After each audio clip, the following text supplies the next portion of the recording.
Okay, so we'll start from history.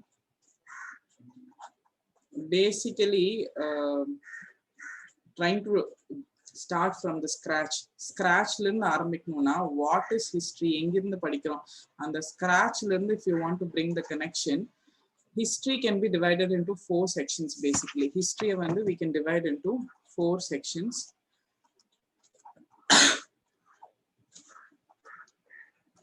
One is your modern India that we are going to discuss today. This modern India is called Indian National Movement. This is the topic for today's discussion. We will discuss a topic. But history and the 4 topics let me divide panna. Ancient India, medieval India, modern and world history. So these are the 4 sections of dividing history. History is nothing but what happened. That's all. History. So other different time frame divide. Ancient India, medieval India, modern India, and world history. In the world history topic which is not required for our TNPSC, so I'm scrapping this off.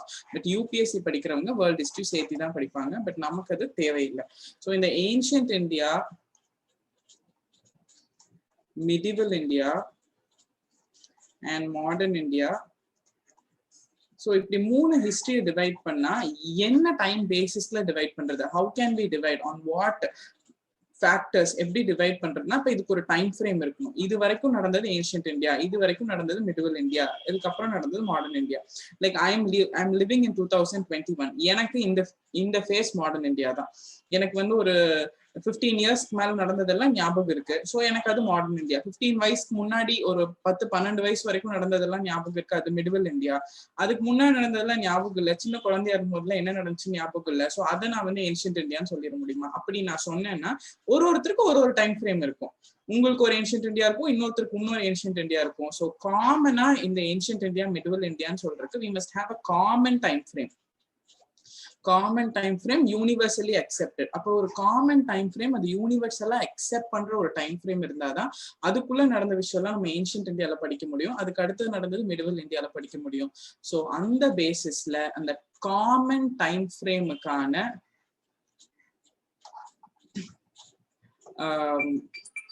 Like centre point or எங்கிருந்து before எங்கிருந்து ஆஃப்டர்னு ஆரம்பிக்கிறதுக்கு தான் we consider birth of Christ.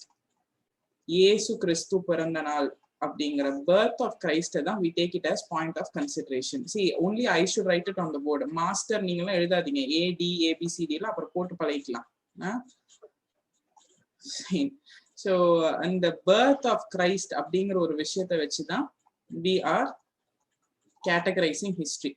So Christ பிறந்தத if we consider as one, அதுதான் one அப்படின்னா birth of the Christ அப்புறம் we call it AD, Anno Domini, கிறிஸ்து பிறந்ததுக்கு அப்புறம்.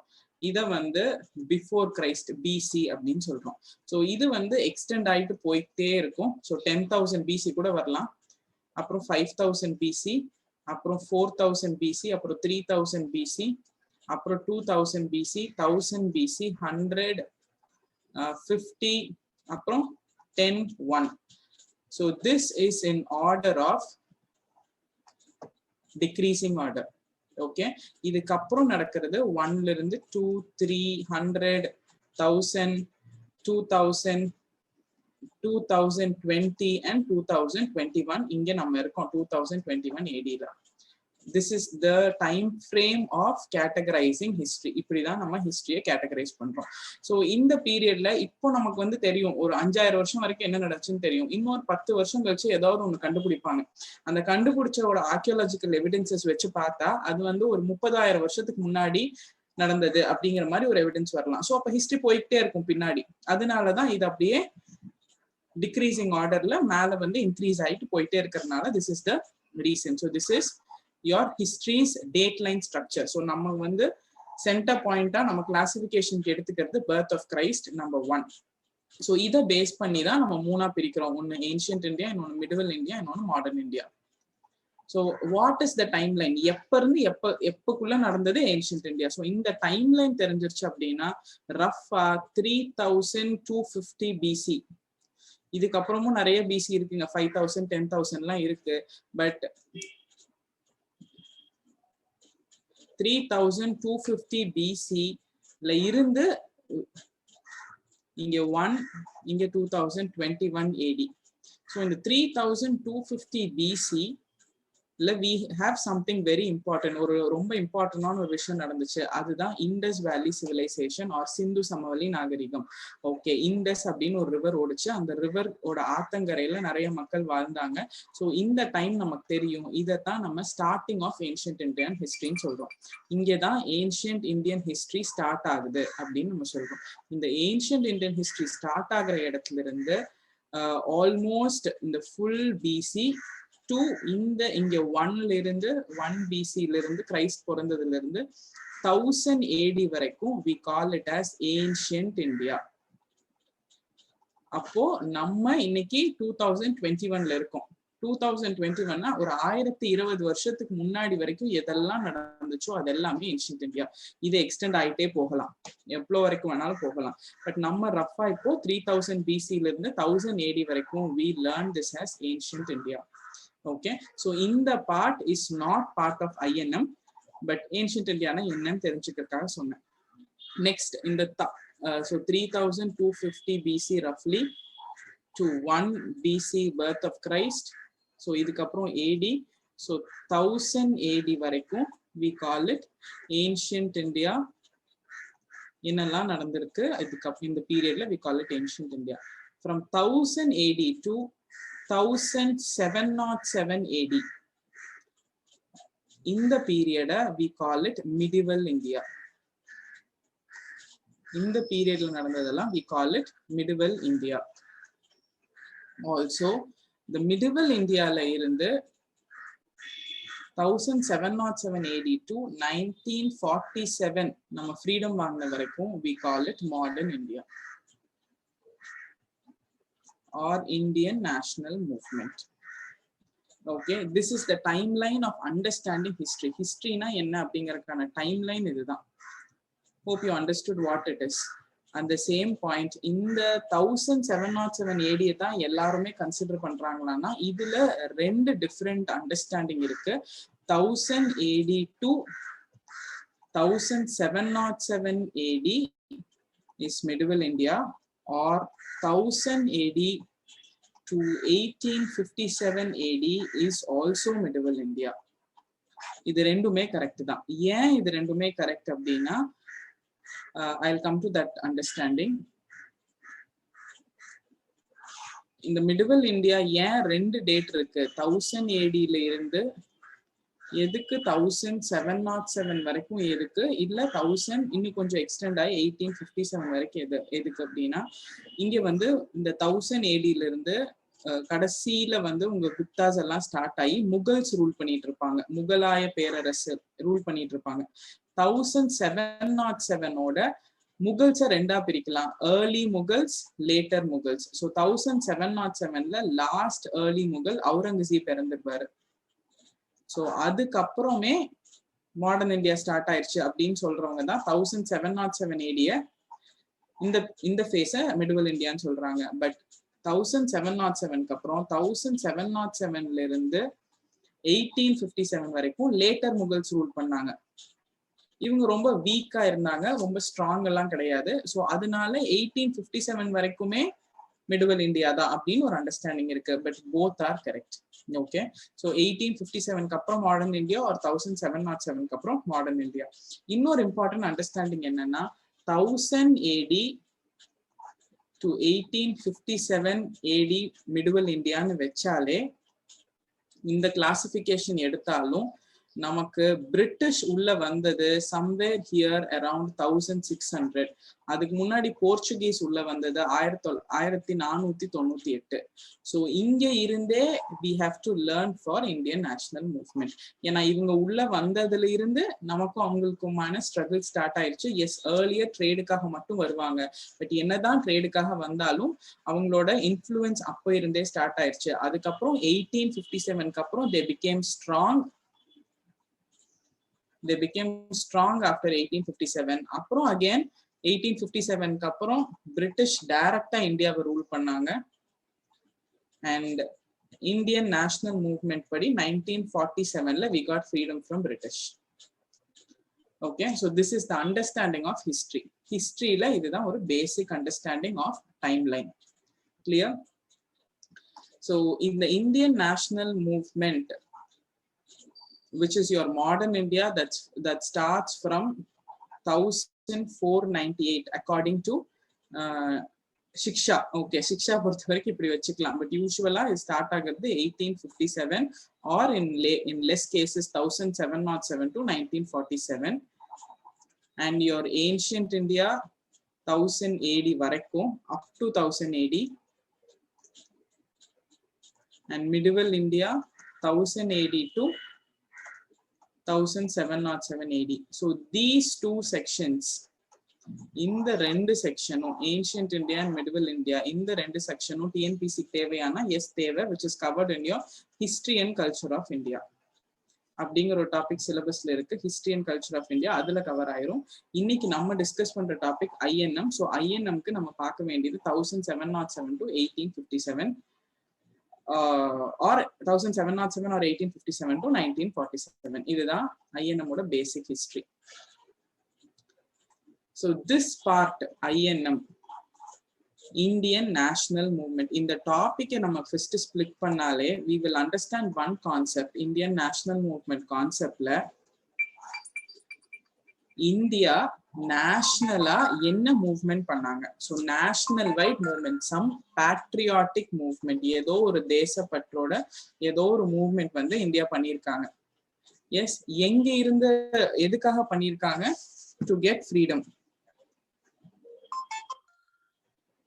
எஸ், எதுக்காக இதை பண்ணியிருக்காங்க? ஒரு தேசம், ஒரு லைக் ஒரு பேட்ரியாட்டிக் மூவ்மெண்ட், ஒரு ஃப்ரீடம்கான ஒரு மூவ்மெண்ட், சுதந்திரம் வாங்குறதுக்காக ஒரு மூவ்மெண்ட் பண்ணியிருக்காங்க. இதை எதுக்காக பண்ணியிருக்காங்கன்னா, அப்போ ஆல்ரெடி வேற யாரோ ஒருத்தர் உள்ள இருந்திருக்காங்க. சம் பிரிட்டிஷ் ஃபோர்ஸ், நமக்கெல்லாம் தெரிஞ்சது பிரிட்டிஷ் ஃபோர்ஸ் தானுங்க. வெள்ளைக்காரன் அப்படின்னாலே நமக்கு தெரிஞ்சது பிரிட்டிஷ்காரன் தான். ஸோ ஏதோ ஒரு பிரிட்டிஷ் ஃபோர்ஸ் உள்ள இருந்திருக்காங்க. அவங்க கிட்ட இருந்து ஃப்ரீடம் வாங்குறதுக்காக நம்ம ஒரு நேஷனல் மூவ்மெண்ட் நடத்திருப்போம். அதுதான் இந்தியன் நேஷனல் மூவ்மெண்ட். எஸ், அந்த இந்தியன் நேஷனல் மூவ்மெண்ட் எப்போ ஸ்டார்ட் ஆகும்னா, யாரோ ஒரு ஃபாரினர், நான் வந்து ஜென்ரலா ஃபாரினர்னு சொல்றேன், யாரோ ஒரு ஃபாரினர் உள்ள வந்ததுல இருந்தே இந்தியாவை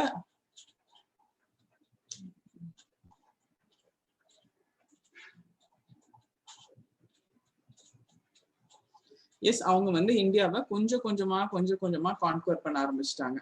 ஸோ கடைசியா Indian national movement towards the end, the whole of the maximum of India வந்து பிரிட்டிஷ் கிட்ட இருந்துச்சு. ஸோ இவங்க கிட்ட இருந்து நம்ம வாங்குறதுக்கான நம்ம ஸ்ட்ரகிள் தான் Indian national movement. Yes, so அப்போ அந்த நான் ஃபர்ஸ்ட் சொன்ன பாயிண்ட், யாரோ ஒரு ஃபாரினர் உள்ள வந்தாங்க அப்படிங்கும் போது, is it one foreigner are many foreigners? ஒரே ஒரு ஃபாரினரா ஆர் மெனி ஃபாரினர்ஸா அப்படிங்கும் போது we generally say European powers. யூரோப்ல இருந்து வந்த யூரோப்பியன் பவர்ஸ். யூரோப்பியன் பவர்ஸ் தான் இந்தியாவுக்குள்ள வந்தாங்க. அதுல 5 பேர் உள்ள வந்தாங்க.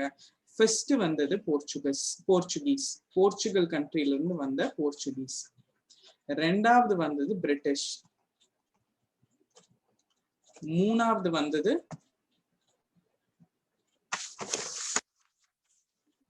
டச். நாலாவது வந்தது டேன்ஸ். and fifth வந்தது French. So Portuguese came in the year 1498, British came in 1600, Dutch came in 1602, Danes came in 1016 and French came in 1664. So இவங்க 4 பேரும் உள்ள வராங்க.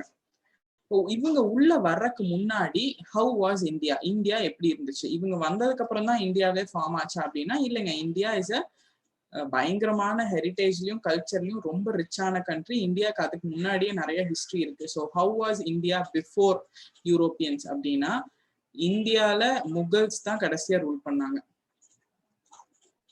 எஸ், அதுதான் நான் சொன்னேன். 1526 இருந்து 1707 வரைக்கும் ஏர்லி முகல்ஸ் ரூல் பண்ணாங்க. முகலாய பேரரசர் ஏர்லி முகல்ஸ் ரூல் பண்ணாங்க. 1707 to 1857 வரைக்கும் லேட்டர் முகல்ஸ் ரூல் பண்ணாங்க. முகல்ஸ் இருந்த அதே பீரியட்ல டிஃப்ரெண்ட் பவர்ஸும் இருந்தாங்க. மராத்தாஸ் ரூல் பண்ணாங்க கொஞ்சம். ஸோ இந்த மாதிரி பேரரசர்கள் ரூல் பண்ணிட்டு இருந்தது தான் இந்தியா. இது எப்போ அப்படின்னா பிரிட்டிஷ் உள்ள வரக்கு முன்னாடி. பிரிட்டிஷ் எங்க உள்ள வராங்க, இந்த இடத்துல 1600 ஆர் 1600 தான் பிரிட்டிஷ் ஸ்ட்ராங் ஆகுறாங்க. ஸோ 1498 போர்ச்சுகீஸ் வந்தாங்க. ஸோ இவங்க எல்லாம் வர்றதுக்கு முன்னாடியே முகல்ஸ், மராத்தாஸ் இவங்க எல்லாம் ரூல் பண்ணிட்டு இருக்காங்க. அந்த ரூல் பண்ணிட்டு இருந்த டைம்ல கொஞ்சம் ஸ்லோவா எடுத்தா ஒரு 6 மணி நேரம் ஆயிரும் தினேஷ். நீங்க அப்படியே ஒரு தடவை கவனிங்க, then we will note it down. So இந்த முகல்ஸ் ரூல் பண்ணிட்டு இருக்கவங்க மராத்தாஸ் எல்லாம் ரூல் பண்ணிட்டு இருக்காங்க. இந்த ரூல் பண்ணிட்டு இருக்கிற அதே டைம்ல தான் another foreign rule is coming into India. ஒரு ஃபாரின் ரூல் இந்தியாக்குள்ள வராங்க. Also at the same time இந்த ஆல்ரெடி எக்ஸிஸ்டிங் மேஜர் பவர்ஸ், இவங்கெல்லாம் வந்து எக்ஸிஸ்டிங் மேஜர் பவர்ஸ் முகல்ஸும் மராத்தாஸும் இவங்க டிக்ளைன் ஆகுறாங்க. ஸோ இந்தியால அவங்க வர்றதுக்கு முன்னாடி 2 விஷயம் நடக்குது. இந்தியால யூரோப்பியன்ஸ் வர்றதுக்கு முன்னாடி 2 விஷயம் நடக்குது. ஆல்ரெடி லூட் பண்ணிட்டு இருக்கிற முகல்ஸ், மராத்தாஸ் இவங்கெல்லாம் கொஞ்சம் டிக்ளைன் ஆகுறாங்க அவங்க பவர்ஸ்ல. இவங்களோட ஆதிக்கம் கம்மியாகுது, டிக்ளைன். பிளஸ் யூரோப்பியன்ஸ் வர்றாங்க.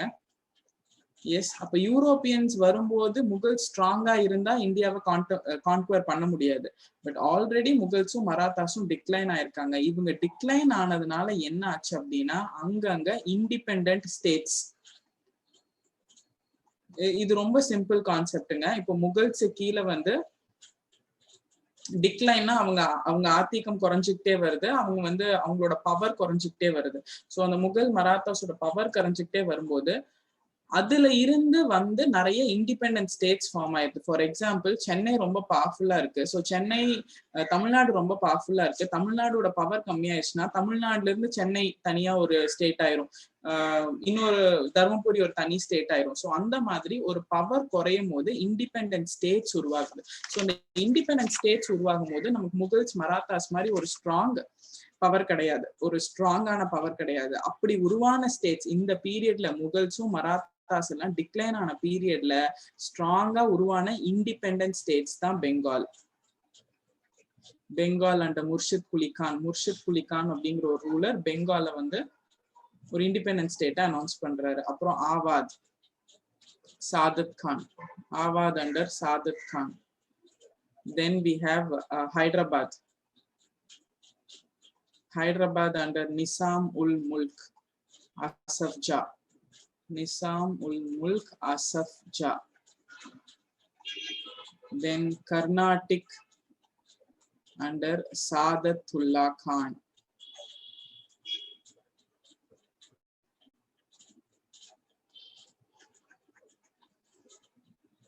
And Mysore under Hyder Ali.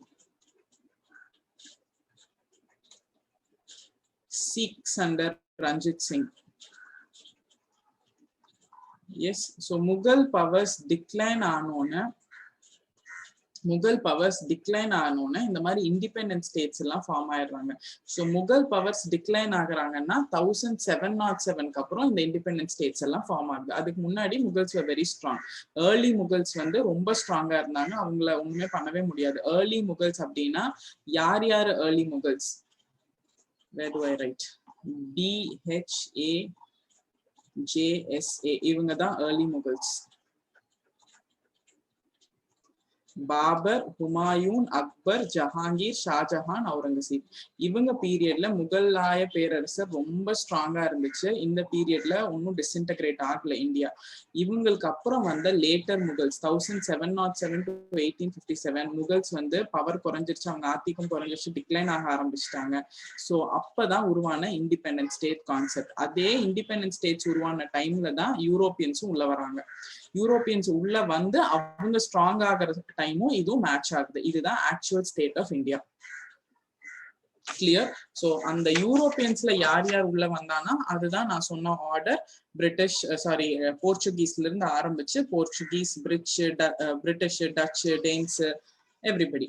Okay, so இப்போ வந்து யூரோப்பியன்ஸ் உள்ள வந்துட்டாங்க.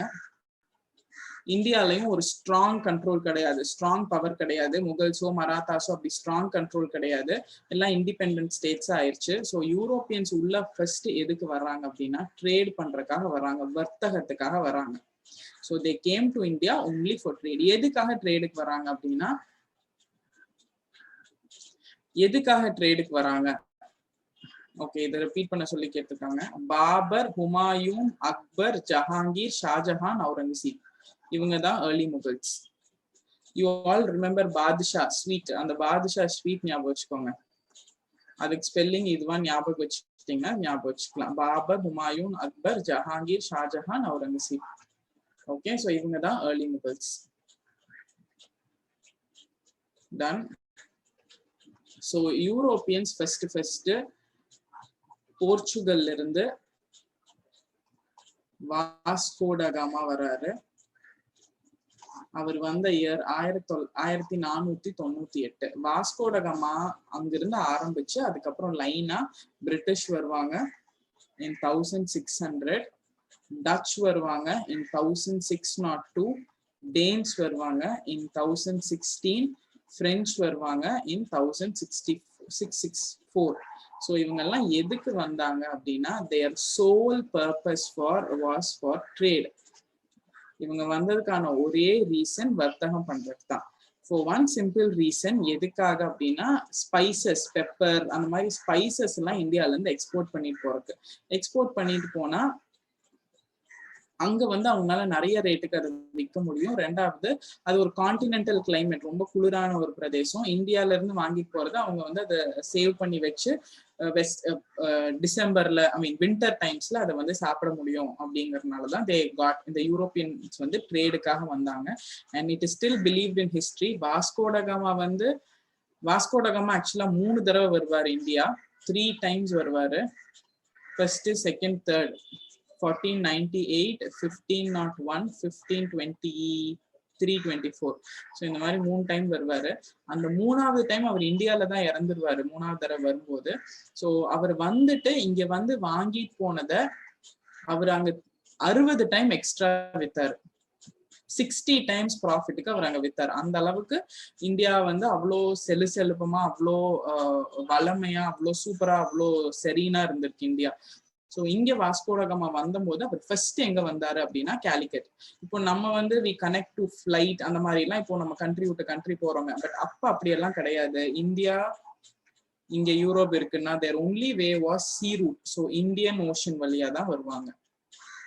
ஸோ வந்தோன்னா அவங்க இங்கதான் கேலிக்கட்ல கிங் ஜோமரின் அப்படின்னு ஒருத்தர் கேலிக்கட் ராஜாவா இருப்பாரு. அவரு ரிசீவ் பண்ணி கேலிக்கட்ல தான் ஃபர்ஸ்ட் வாஸ்கோ ட காமா லேண்ட் ஆவாரு. அண்ட் ஆக்சுவலா போர்ச்சுகலோட ரூலரா இருந்தவர் பிரின்ஸ் ஹென்ரி த நேவிகேட்டர். அவர் பேரே பிரின்ஸ் ஹென்ரி. அவரு தான் பயங்கரமா அவங்க நாட்டு மர்ச்சன்ட்ஸை சப்போர்ட் பண்ணுவாங்க. சப்போர்ட்னா என்கரேஜ் பண்ணுவாரு. வெளியெல்லாம் போய் நிறைய விஷயத்த மற்ற கண்ட்ரீஸ்க்கெல்லாம் போங்க, இந்த இந்தியன் ஓஷனையே கான்குவர் பண்ணுங்க அப்படிங்கிற விஷயத்த அவர் தான் பிரின்ஸ் ஹென்ரி த நேவிகேட்டர் போர்ச்சுகல்ல இருந்து மக்களை அனுப்பிச்சு விடுவாரு. ஸோ அவங்க வந்து கான்குவர் பண்ணி கண்டுபிடிச்சதுதான் இந்தியாவுக்கு வந்த ரூட் கேலிக்கட்டுக்கு. ஸோ அது மாதிரி போர்ச்சுகல்ல இருந்து நிறைய பேர் வந்திருப்பாங்க. ஸோ இந்த இடத்துல நம்ம என்ன படிக்கணும்னா போர்ச்சுகல்ல இருந்து யார் யார் வந்தா, வாஸ்கோ ட காமா, அல்புகர்க், அல்மெய்டா, நினோடி குன்ஹா, இந்த மாதிரி நிறைய பேர் வந்திருப்பாங்க. ஸோ அந்த ஹிஸ்டரி எல்லாம் நம்ம இங்க படிக்கணும். போர்ச்சுகீஸ்ல யார் யார் வந்தா. அண்ட் போர்ச்சுகீஸோட இம்பார்ட்டன்ட் செட்டில்மெண்ட் கோவா வந்து 1510 பிஜாப்பூர் சுல்தான்ஸ் கிட்ட இருந்து கைப்பற்றி கோவாவை கேபிட்டல் ஆக்கியிருப்பாங்க. ஸோ இந்த ஏரியா எல்லாம் படிக்கிறது வெரி வெரி இம்பார்ட்டன்ட். நான் வந்து இப்போ ஐம் நாட் எல்லாமே ஒரு பாயிண்டா இப்போ சொல்லித்தர முடியாது, லேக் ஆஃப் டைம்ங்கிறதுனால. ஸோ எந்தெந்த ஏரியா கவர் பண்ணணும்னு சொல்லிடுறேன். ஸோ இந்த இடத்துல போர்ச்சுகீஸ்ல இருந்து யார் யார் வந்தா, போர்ச்சுகீஸ் செட்டில்மெண்ட்ஸ் என்ன ஆச்சு, எங்கெங்கெல்லாம் போர்ச்சுகீஸ் வந்து செட்டில் ஆயிருந்தாங்க, அந்த ஏரியா எல்லாம் படிக்கிறது தான் இந்த ஏரியா. ஸோ அதுக்கப்புறம் வந்ததுதான் பிரிட்டிஷ். நம்ம கடைசியா நம்ம வெள்ளைக்காரங்கிட்ட இருந்து ஃப்ரீடம் வாங்கணும் அப்படின்னு நம்ம சொல்லிக்கிட்டே இருக்கோம். அந்த பிரிட்டிஷ் எப்ப உள்ள வந்தாங்க? ஸோ பிரிட்டிஷ் உள்ள வந்தது 1610. பிரிட்டிஷ் உள்ள வந்தது 1610. So British 1600, not 1610. ஸோ இவங்க ஃபர்ஸ்ட் உள்ள வந்து வேர் தே ஆக்குபைட் அப்படின்னா ஃபர்ஸ்ட் போர்ட் இன் சூரத். ஓகே, சோ இவங்க கிட்ட உள்ள வரும்போது இங்க யார் ரூல் பண்ணிட்டு இருப்பாங்கன்னா முகல்ஸ் ரூல் பண்ணிட்டு இருப்பாங்க. Mughals were ruling India. So first Mughals rule பண்ணிட்டு இருக்கும் போது 2 people from பிரிட்டிஷ் வருவாங்க. ஒன்னு வந்து Thomas Roe and William Hawkins. First Hawkins வருவாரு அண்ட் தென் தாமஸ் ரோ வருவாங்க. ஸோ ஆர்டர்ல எழுதணும்னா you can write it Captain William Hawkins and Thomas row.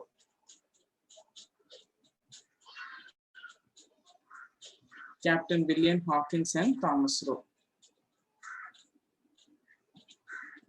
Yes, so இவங்க ஃபர்ஸ்ட் வந்து இங்க முகல்ஸ் ஆல்ரெடி ரூல் பண்ணிட்டு இருக்காங்க. முகல்ஸ் கிட்ட வந்து அவங்க பெர்மிஷன் வாங்கி தான் அப்ப ட்ரேட் பண்ண முடியும்.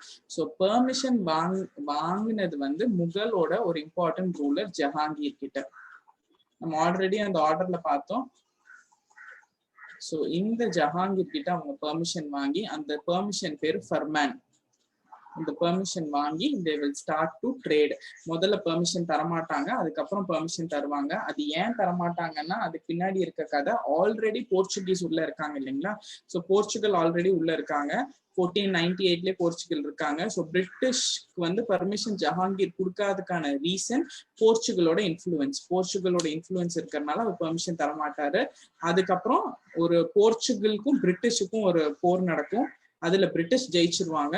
ஸோ அந்த இன்ஃப்ளூயன்ஸ்னால மறுபடியும் ஜஹாங்கீர் வந்து பிரிட்டிஷுக்கு பெர்மிஷன் கொடுத்துருவாங்க. கொடுத்ததுக்கு அப்புறம் இவங்க என்ன பண்ண போறாங்க? டெஃபினட்டா ட்ரேடு தான் பண்ண போறாங்க. ஏன்னா இவங்க வந்ததே வர்த்தகம் பண்றதுக்கு தான். ஸோ இப்ப ட்ரேடு பண்றதுக்கு சென்டர் செட் பண்ணணும். அப்ப ட்ரேட் பண்றதுனா என்ன பண்ணுவாங்க? ட்ரேடிங் சென்டர்ஸ் அப்படிங்கிற விஷயத்த செட் பண்ணுவாங்க. அப்படி ட்ரேடிங் சென்டர் செட் பண்ணதான் சூரத், ஆக்ரா, அகமதாபாத், அகமதாபாத், இந்த மாதிரி நிறைய இடத்துல they set ட்ரேடிங் சென்டர்ஸ். அப்புறம் பே ஆஃப் பெங்கால்ல செட் பண்ண இன்னொரு ட்ரேடிங் சென்டர் மசூலிப்பட்டினம். இங்கெல்லாம் ஒரு சென்டர், ட்ரேடிங் சென்டர் செட் பண்ணி அந்த வழியா தான் பிரிட்டிஷ் வந்து they started trading. Okay, so இப்படி ட்ரேட் பண்ணிட்டு இருந்த பிரிட்டிஷ் மேம் கரெக்டா ட்ரேட் தானே பண்ண வந்தாங்க, பிசினஸ் பண்ண தானே வந்தாங்க. அப்புறம் எப்படி நம்ம 1947 அவங்க கிட்ட இருந்து ஃப்ரீடம் வாங்கணும் அப்படின்னா அவங்க ட்ரேட்ல மோனோபொலி ஆயிட்டாங்க. மோனோபொலினா என்னங்க? 1498 போர்ச்சுகீஸ் வராங்க, 1600 பிரிட்டிஷ் வராங்க, அதுக்கப்புறம் டேன்ஸ் வராங்க, டச் வராங்க, பிரெஞ்சு வராங்க. இவங்க எல்லாருமே ட்ரேட் பண்ணதான் வராங்க. எஸ், பட் இவங்க எல்லாத்தையுமே எலிமினேட் பண்ணிட்டு பிரிட்டிஷ் தான் ஒரே மோனோபொலி ஆயிட்டாங்க ட்ரேட் பண்றதுக்கு. அதுதான் அவங்களோட first success. they were able to eliminate others. மத்தவங்களை எல்லாமே வந்து மத்தவங்க பிசினஸ், இவங்க எல்லாம் பிசினஸ் காம்படிட்டர்ஸ், இவங்களெல்லாம் எலிமினேட் பண்ற அளவுக்கு பிரிட்டிஷ் வந்து ஸ்ட்ராங் ஆயிட்டாங்க. they were able to influence the market. So இந்த பிரிட்டிஷ் வந்து மோனோபொலி ஆனாங்க. மோனோபொலி ஆனதுக்கு அப்புறம் ட்ரேட்ல மோனோபொலி ஆனாங்க. அதுக்கப்புறம் என்ன பண்ணாங்க? இந்தியாவை கொஞ்சம் கொஞ்சமா கைப்பற்ற ஆரம்பிச்சிட்டாங்க, கான்குவர் பண்ண ஆரம்பிச்சிட்டாங்க. அதுக்கப்புறம் இந்தியா கம்ப்ளீட்டா major part of India Britain கிட்ட போயிருச்சு. அதனால நம்ம ஃப்ரீடம் வந்து பிரிட்டிஷ் கிட்ட இருந்து வாங்கணும். அண்டர்ஸ்டுட்? ஃபைன். ஸோ இந்த ட்ரேட் மொனோபொலி ஆகும்போது அவங்க 3 பிரசிடென்சி செட் பண்ண ஆரம்பிச்சாங்க மேஜரா. ஸோ ஃபர்ஸ்ட் வந்து ட்ரேடிங் சென்டர் தான். ஓகே, ஃபர்ஸ்ட் ட்ரேடிங், அங்கங்க ட்ரேடிங் சென்டர் வச்சு செட் பண்ணிட்டு இருக்காங்க. அதுக்கப்புறம் அட்மினிஸ்டர் பண்றதுக்காக எல்லா ட்ரேடிங் சென்டர்ஸையும் அட்மினிஸ்டர் பண்றதுக்காக 3 இம்பார்ட்டன்ட் பிரசிடென்சிஸ். ஒன்னு Bengal presidency, Bombay presidency and Madras presidency. இப்படி 3 பிரசிடென்சிஸ். இப்போ பெங்கால் கீழே இருக்க ட்ரேடிங் சென்டர்ஸ்லாம் அட்மினிஸ்டர் பண்றதுக்காக ஒரு அட்மினிஸ்ட்ரேஷன் பர்பஸ்க்காக பெங்கால்ல இருக்க ஒரு பிரசிடென்சி, பாம்பேல ஒரு பிரசிடென்சி, மெட்ராஸ்ல ஒரு பிரசிடென்சி, இப்படின்னு 3 பிரசிடென்சி செட் பண்றாங்க. ஸோ இந்த ட்ரேடை வந்து கொஞ்சம் கொஞ்சமா லைக் குட்டி குட்டி கடை வச்சு பிசினஸ் பண்ணிட்டு இப்ப சூப்பர் மார்க்கெட் ரேஞ்சுக்கு வராங்க. அப்புறம் அப்படியே சூப்பர் மார்க்கெட்ல இருந்து மார்க்கெட்டை கான்குவர் பண்ணி இவங்க மோனோபொலி ஆயிடுறாங்க. அப்படிதான் இவங்க வந்து ட்ரேட் ஸ்ட்ராங் ஆனது. ஸோ பெங்கால், பாம்பே, மெட்ராஸுக்கு பின்னாடி ஒரு ஸ்டோரி இருக்கு. எப்படி பெங்கால், பாம்பே, மெட்ராஸ் வந்துச்சு அப்படின்னா, பெங்கால், கல்கட்டா, அங்க ஜாப் சர்னோக் அப்படின்னு ஒருத்தர் வருவாரு. ஜாப் சர்னோக் அவர் 3 இடத்த கான்குவர் பண்ணுவாரு. சுதானிதி, கலிகட்டா அண்ட் கோவிந்தபூர். சுதானிதி, கலிகட்டா அண்ட் கோவிந்தபூர். இந்த 3 இடத்த ஃபர்ஸ்ட் கான்குவர் பண்ணுவாங்க. இந்த 3 இடத்தையும் சேர்த்து பெங்கால் பிரசிடென்சி அப்படின்னு அனௌன்ஸ் பண்ணுவாங்க. அங்க உடனே ட்ரேடிங் சென்டர்ல இருந்து பிரசிடென்சி வந்து அதுக்கு அடுத்தது என்ன பண்ணுவாங்கன்னா ஃபோர்ட் கட்ட ஆரம்பிச்சிருவாங்க. கொஞ்சம் கொஞ்சமா தான் இம்ப்ரூவ் ஆகுறாங்க. Bengal presidency, sorry trading centre, அப்புறம் பிரசிடென்சி, அப்புறம் ஃபோர்ட். அந்த பெங்கால்ல கட்டின ஃபோர்ட் தான் ஃபோர்ட் வில்லியம். எஸ், அதே மாதிரி சோ இந்த ஜாப் சர்னோக்னால பெங்கால்ல ஒரு பிரசிடென்சி அனௌன்ஸ் பண்ணிடுறாங்க. நெக்ஸ்ட் பாம்பே பின்னாடி இருக்கிற கதை என்ன? பாம்பே பிரசிடென்சி எப்படி உருவாச்சு? பாம்பே பிரசிடென்சி எப்படி உருவாயிருக்கும்னா, பாம்பே ஆக்சுவலி வந்து போர்ச்சுகீஸ் கான்குவர் பண்ணிருப்பாங்க. போர்ச்சுகீஸ் கிட்ட இருக்கும். ஏன்னா பிரிட்டிஷ்க்கு முன்னாடியே போர்ச்சுகீஸ் வந்துட்டாங்க இல்லைங்களா, 1498ல. ஸோ போர்ச்சுகீஸ் வந்து போர்ச்சுகீஸ் பாம்பேவை கான்குவர் பண்ணி போர்ச்சுகீஸோட கேத்ரின் அப்படிங்கிற போர்ச்சுகீஸோட ஒரு குவீன், ஒரு பிரின்சஸ் கேத்ரினை வந்து பிரிட்டிஷ் கல்யாணம் பண்ணி கொடுப்பாங்க. அதுக்கு பாம்பே டவுரியா ஒரு பிரிட்டிஷ் கிங்குக்கு போயிருக்கும்.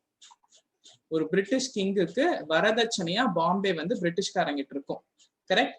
அந்த பிரிட்டிஷ்காரங்கிட்ட இருந்து ஈஸ்ட் இந்தியா கம்பெனி ரெண்டுக்கு வாங்கிக்குவாங்க. அப்படிதான் Bombay comes to East India company.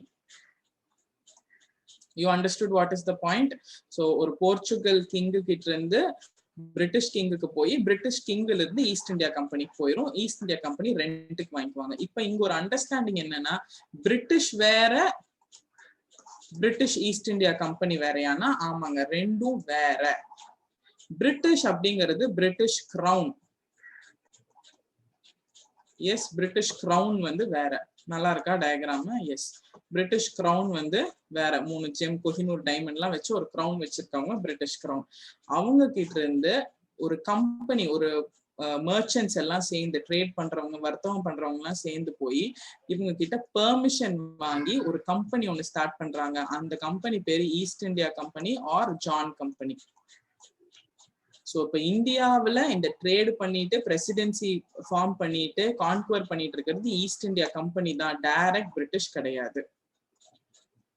S, கிரவுன்னா என்ன மேம்? கிரீடம். எஸ், இந்த பிரிட்டிஷ் வந்து பிரிட்டிஷ் கிட்ட இருந்து வாங்கினது, பெர்மிஷன் வாங்கி ஆரம்பிச்சதுதான் ஈஸ்ட் இந்தியா கம்பெனி. ஸோ இப்போ இந்தியாவில் ட்ரேட் பண்ணிட்டு இருக்கிறது யாரு? ஈஸ்ட் இந்தியா கம்பெனி தான், ஜான் கம்பெனி தான் ட்ரேட் பண்ணிட்டு இருக்காங்க. ஸோ பாம்பே வந்து பிரிட்டிஷ் கிங் ஒருத்தர் கிட்ட இருந்துச்சு. இந்த பிரிட்டிஷ் கிட்ட இருந்து ஈஸ்ட் இந்தியா கம்பெனி ரெண்டுக்கு வாங்கிட்டாங்க, அவங்க யூஸ் பண்றதுக்காக. அதுதான் பாம்பேக்கு பின்னாடி இருக்க கதை. அண்ட் அதே மாதிரி we have another story for Madras. Madras in 1639, Raja of Chandragiri,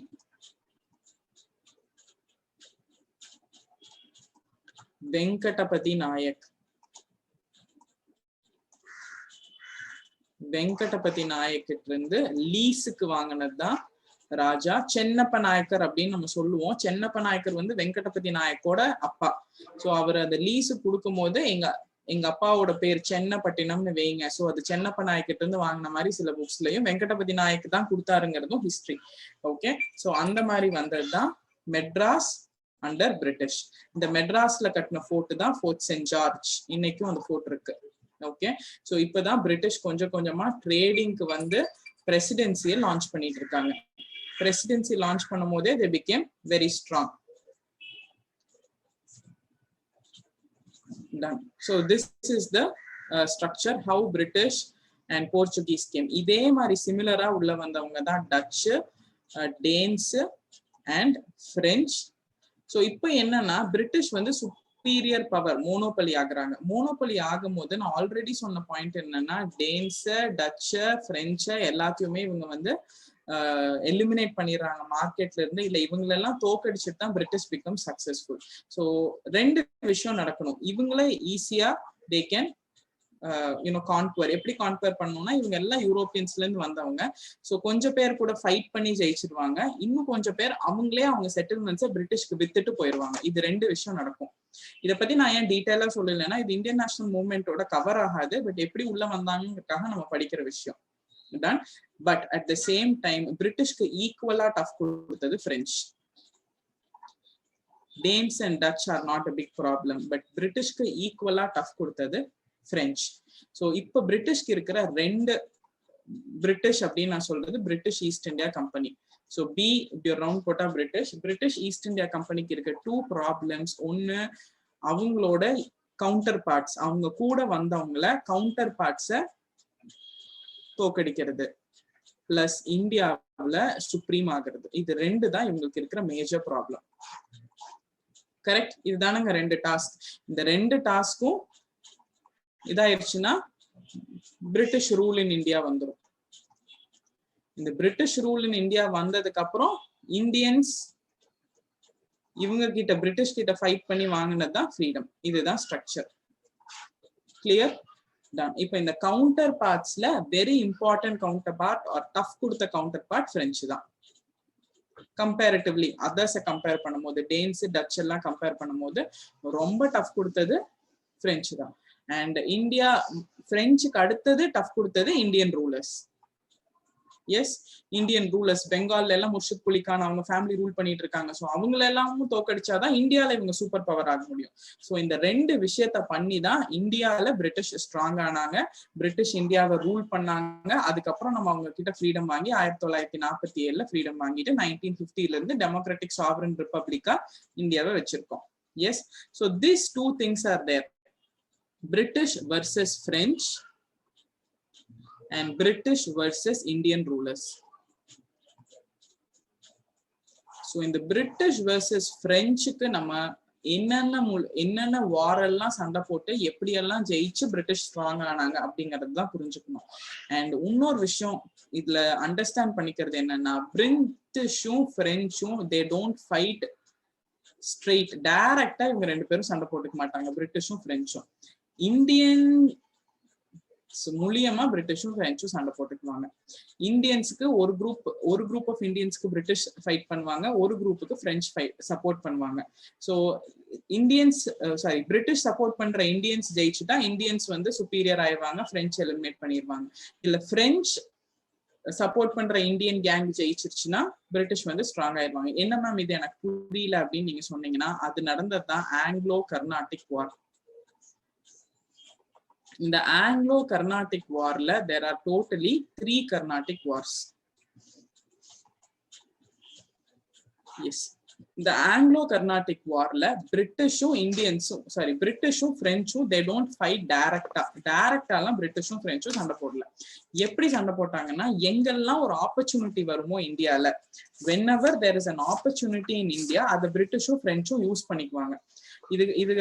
I'm not going to discuss எல்லா வாரும் நான் டிஸ்கஸ் பண்ணல, டைம் பத்தாதனால. பட் நான் இந்த வார் என்ன அப்படி எப்படி அதை வந்து பிரிட்டிஷும் பிரெஞ்சும் யூஸ் பண்ணிக்கிட்டாங்க அப்படிங்கறதுக்கு ஒரு எக்ஸாம்பிள் மட்டும் சொல்றேன். 3 வார் நடக்கும். So first war between 44 to 48 and second war between 49 to 54, third war between 57 to 63. இதுதான் 3 வார் நடந்த time period, 44 to 48, 49 to 54.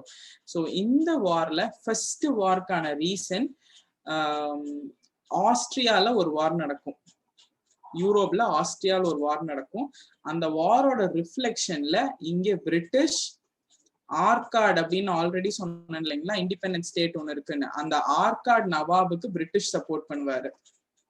Okay, but அந்த ஆர்காட் நவாபா அப்ப இருந்தவர் அன்வருதீன். எஸ், அந்த அன்வருதீனுக்கு பிரிட்டிஷ் சப்போர்ட் பண்ணுவாங்க. அந்த அன்வருதீன் பொசிஷனுக்கு வரணும்னு நினைச்சவர் சந்தா சாஹிப்னு ஒருத்தர், அவங்களுக்கு பிரெஞ்சு சப்போர்ட் பண்ணுவாங்க. நான் எதுக்கு இந்த எக்ஸாம்பிள் டிஸ்கஸ் பண்றேன்னா, ஆர்காட் நவாப் அன்வருதீனும் இந்தியன் தான், சந்தா சாஹிப்பும் இந்தியன் தான். இங்க ஆக்சுவலா பிரச்சனை அன்வருதீனுக்கும் சந்தா சாஹிப்புக்கும் தான். பட் இத பிரிட்டிஷும் பிரெஞ்சும் யூஸ் பண்ணிக்குவாங்க. ஸோ பிரிட்டிஷ் அன்வருதனுக்கு சப்போர்ட் பண்ணுவாரு, பிரெஞ்சு சந்தா சாஹிப் சப்போர்ட் பண்ணுவாரு. ஸோ சப்போஸ் சந்தா சாஹிப் ஜெயிச்சிட்டாருன்னா பிரெஞ்சு வந்து பிரிட்டிஷ் எலிமினேட் பண்ணிடுவாங்க. சப்போஸ் அன்வருதன் ஜெயிச்சிட்டாருன்னா பிரிட்டிஷ் பிரெஞ்சு எலிமினேட் பண்ணிடுவாங்க. ஸோ 3 கர்நாடிக் வாருமே இந்த மாதிரி ரீசன்ஸ்ல இன்டைரக்டா பிரிட்டிஷ் அண்ட் பிரெஞ்சு சப்போர்ட் பண்ண வார் தானே தவிர it is not a direct war between British and French. So எப்படியோ ஒரு வகையில பிரிட்டிஷோ பிரெஞ்சோ யாரோ ஒருத்தர் ஸ்ட்ராங் ஆகிறதுக்காக நடந்ததுதான் ஆங்கிலோ கர்நாடிக் வார்ஸ். ஸோ அதுல மொத்தம் 3 கர்நாடிக் வார் இருக்கும் ஆங்கிலோ கர்நாடிக் வார்ல. ஸோ இந்த வார்ஸ் டீடைலா படிக்கணும். இந்த வார்ஸ்ல 3 வாருக்கும் 3 ட்ரீட்டி இருக்கும். First war and third war வந்து ஃபாரின்ல நடந்த வாரோட கண்டினியூவேஷன். ஒரு ஃபாரின்ல யூரோப்ல நடந்த வாரோட கண்டினியூவேஷன்ல இங்க நடக்கும். யூரோப்ல அங்க பிரிட்டிஷும் பிரெஞ்சும் சண்டை போட்டுக்கிட்டா அதே ரிஃப்ளெக்ஷன் இங்க இருக்கும். So this is an Austrian war of சக்சஷனோட கண்டினியூவேஷன்.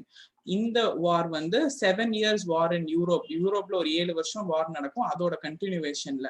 இந்த செகண்ட் வார் மட்டும் இந்தியன் ஆரிஜின், இந்தியாலேயே உருவாகி பிரிட்டிஷ்க்கும் பிரெஞ்சுக்கும் நடந்த சண்டை. ஸோ இந்த வார் அப்படின்னாலே நம்ம ஹிஸ்டரியில இன்னொரு விஷயம் ஞாபகம் வச்சுக்கணும், ட்ரீட்டி. ஸோ 3 ட்ரீட்டி போடுவாங்க. இந்த 2க்கும் ஃபாரின் பேர் தான் இருக்கும். ஏன்னா ஃபாரின்ல எப்போ வார் முடிஞ்சிச்சோ அந்த ட்ரீட்டி அப்படியே இங்க வந்து சப்ஸ்டியூட் பண்ணிக்குவாங்க. ஸோ இது ட்ரீட்டி ஆஃப் ஆக்சிலா சாப்பல், இது ட்ரீட்டி ஆஃப் பாரிஸ். இந்தியால நடந்த வார் மட்டும் treaty of Pondicherry. Correct. So இந்த மாதிரி விஷயம் எல்லாம் பண்ணி ஆங்கிலோ கர்நாடிக் வார்ல பிரிட்டிஷ் அண்ட் பிரெஞ்சு சண்டை போட்டு கடைசியில பிரிட்டிஷ் ஸ்ட்ராங் ஆயிருவாங்க. இந்த பிரிட்டிஷ் ஸ்ட்ராங் ஆனதுக்கு பின்னாடி ஒரு பெரிய ஹீரோ ஒருத்தர் ஃபார்ம் ஆவாரு பிரிட்டிஷ்ல. அவர் பேரு தான் ராபர்ட் கிளைவ். ஓகேங்களா. இப்போ 1600ல சும்மா வர்த்தகம் பண்றதுக்காக வந்த பிரிட்டிஷ் எப்படி கொஞ்சம் கொஞ்சமா ஸ்ட்ராங் ஆகுறாங்க. ஃபர்ஸ்ட் ட்ரேடிங் சென்டர்ஸ், அப்புறம் பிரசிடென்சிஸ், அப்புறம் வார்ல மத்தவங்களை எலிமினேட் பண்ணி இப்ப பிரிட்டிஷ் வந்து ஒரு பவர் ஆயிட்டாங்க, ஒரு ஸ்ட்ராங் பவர் அப்படிங்கிற ரேஞ்சுக்கு வந்துட்டாங்க. ஓகே. ஸோ இப்போ வார்னாலே பிரிட்டிஷ் வந்து பிரெஞ்சு கூட மட்டும்தான் போட்டாங்களா அப்படின்னா இன்னொரு பிரச்சனை இருக்கு இல்லைங்களா. பிரிட்டிஷ்க்கு 2 பிரச்சனை. ஒண்ணு, அவங்க கூட வந்தவங்களை எலிமினேட் பண்ணி பிரிட்டிஷ் ஸ்ட்ராங் ஆகணும். அதுல போர்ச்சுகீஸ், டேன்ஸ், டச் எல்லாம் தாண்டிட்டு பிரெஞ்சையும் எலிமினேட் பண்ணி பிரிட்டிஷ் வந்து கர்நாடிக் வார்க்கு அப்புறம் ஸ்ட்ராங் ஆயிடுறாங்க. அதுக்கு அடுத்த விஷயம், இந்தியன்ஸ வந்து அவங்க எலிமினேட் பண்ணி பிரிட்டிஷ் ஸ்ட்ராங் ஆகணும். இந்த ஒரு இது இருக்கு. ஸோ இதுக்காக மராத்தாஸ் கூட சண்டை போடுவாங்க. Anglo Maratha war.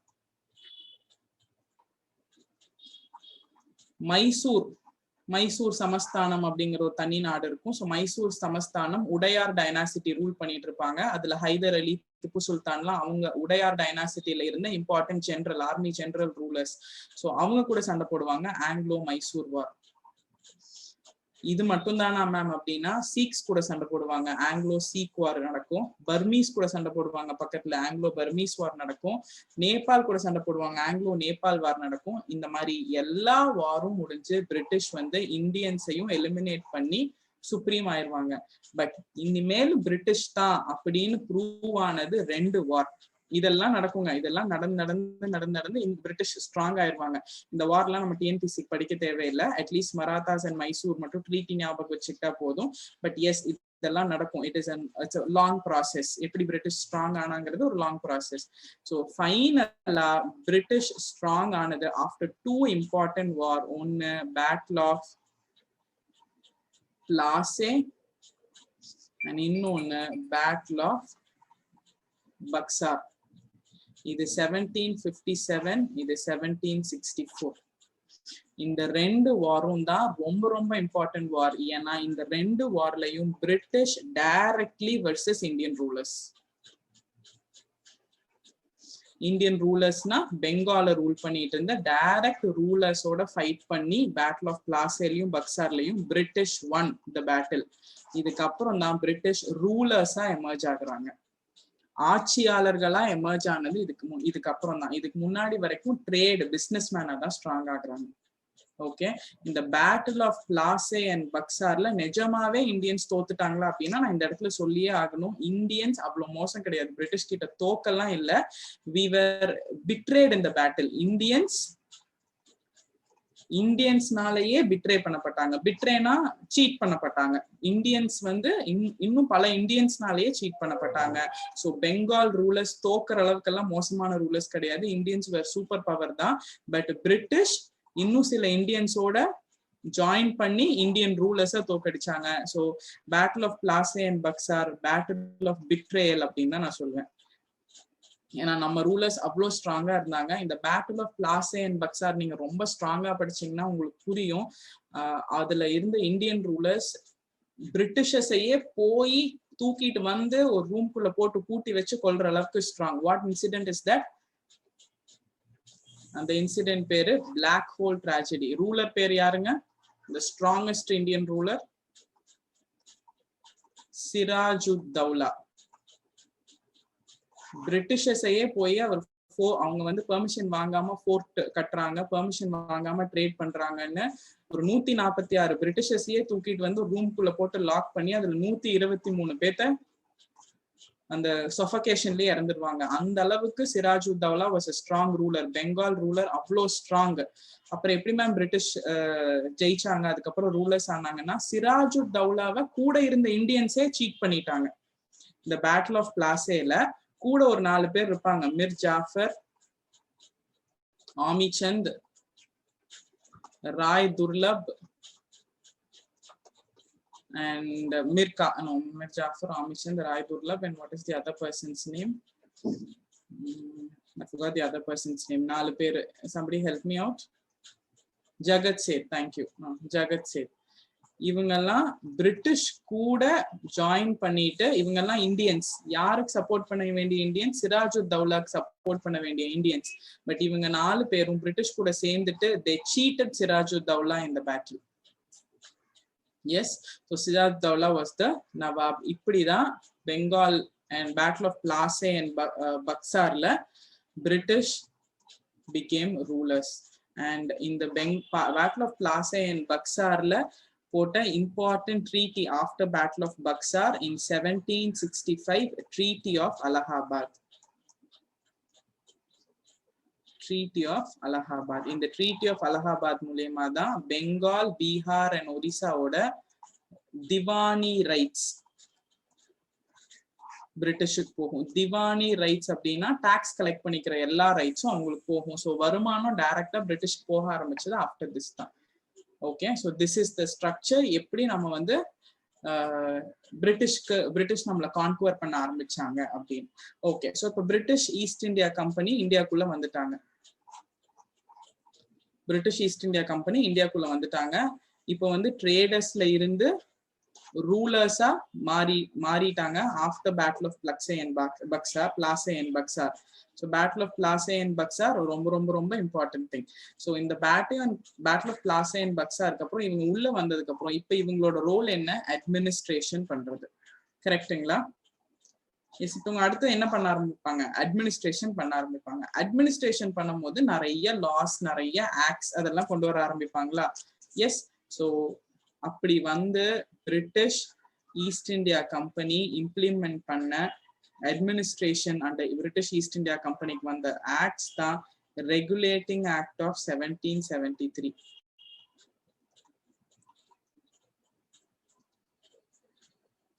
Pitt's India Act 1784, Charter Act of 1793, 1813, 1833, 1853. இதெல்லாம் வந்து பிரிட்டிஷ் ஈஸ்ட் இந்தியா கம்பெனி இருக்கும் போது வந்த ஆக்ட். எதுக்காக? ஈஸ்ட் இந்தியா கம்பெனி இந்தியாவை அட்மினிஸ்டர் பண்றதுக்காக போட்ட ஆக்ட்ஸ். ஈஸ்ட் இந்தியா கம்பெனி இந்தியாவை ரூல் பண்றதுக்காக போட்ட ஆக்ட்ஸ். இதெல்லாம் தாண்டி அவங்க என்னெல்லாம் பண்ணாங்கன்னா நிறைய விஷயம் கொண்டு வந்திருப்பாங்க. சிவில் சர்வீசஸ் கொண்டு வந்திருப்பாங்க, பிரஸ் டெவலப் பண்ணியிருப்பாங்க. இந்த மாதிரி நிறைய விஷயமும் அட்மினிஸ்ட்ரேஷன் விஷயத்துல நிறைய பண்ணியிருப்பாங்க. ஸோ என்னென்ன ஹெட்டிங் கீழே எல்லாம் படிக்கலாம்னா civil services, Regulating Act, Pitt's India Act, Charter Act 1793, 1813, 1833, 1853. இந்த ஆக்ட் மூலியமால பிரிட்டிஷ் ஈஸ்ட் இந்தியா கம்பெனி, இது வந்து ஈஸ்ட் இந்தியா கம்பெனி இருந்த போது வந்த acts. Okay, East India company இருக்கும் போது வந்த ஆக்ட்ஸ் இதெல்லாம் தான். இந்த ஆக்ட்ஸ் மூலியமா இந்தியாவை அட்மினிஸ்டர் பண்ண ஆரம்பிச்சிருப்பாங்க. டன். ஸோ இப்போ பிரிட்டிஷ் ரூலர்ஸ் ஆயிட்டாங்க, அட்மினிஸ்டர் பண்றாங்க. இப்போ டாக்ஸ் எல்லாம் பிரிட்டிஷ் கலெக்ட் பண்ணிட்டு இருக்காங்க, நம்ம ரூலர்ஸ் டம்மி ஆயிட்டு இருக்காங்க. ஸோ நிறைய சிஸ்டம் கொண்டு வருவாங்க, இந்த சிஸ்டம் மூலியமா இந்த சிஸ்டம் மூலியமா. அதுல ரெண்டு important system, subsidiary alliance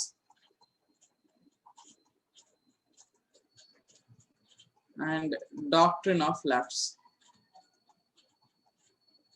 Subsidiary alliance and doctrine of lapse. இந்த subsidiary alliance systemனா என்னங்க? What is subsidiary alliance? நாங்க ஒரு ஆர்மியை உங்க இடத்துல வச்சுப்போம், அதனால நீங்க டாக்ஸ் எல்லாம் எனக்கு கொடுக்கணும், நாங்க வந்து உங்களை பார்த்துப்போம் அப்படிங்கிறது சப்சிடரி அலையன்ஸ்.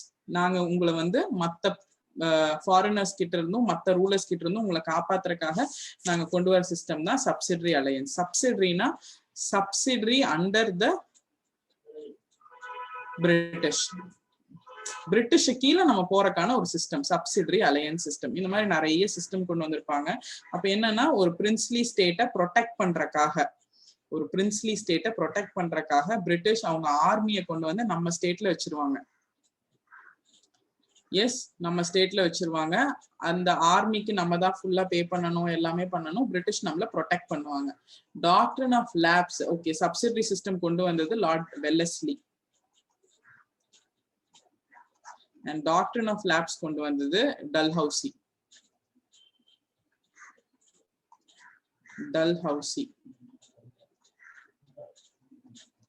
Subsidiary alliance வந்த year 1798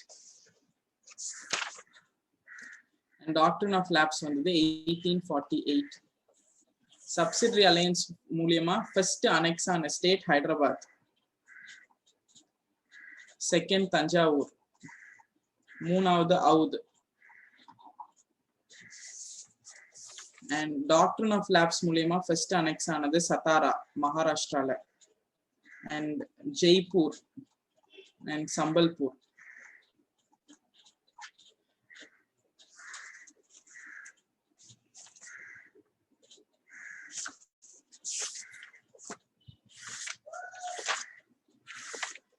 எஸ், ஸோ இந்த மாதிரி நிறைய சிஸ்டம்ஸ் கொண்டு வராங்க, நிறைய ஆக்ட்ஸ் இருக்கு. So British started ruling us. இந்த மாதிரி சிஸ்டம்லாம் பண்ணும்போது நிறைய இடம் வந்து டைரக்டா பிரிட்டிஷ் கண்ட்ரோல்ல போயிருதா?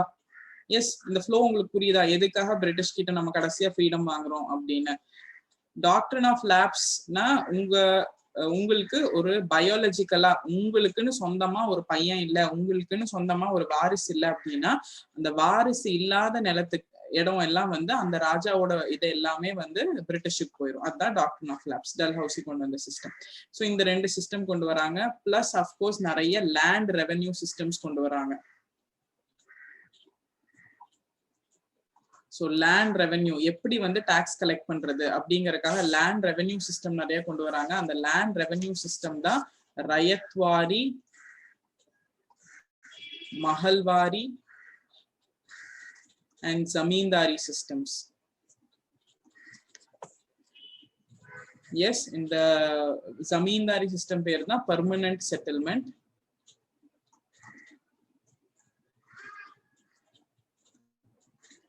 மஹல்வாரி சிஸ்டம் and ரயத்வாரி சிஸ்டம்னா டைரக்டா peasants, farmers. ஸோ இந்த மாதிரி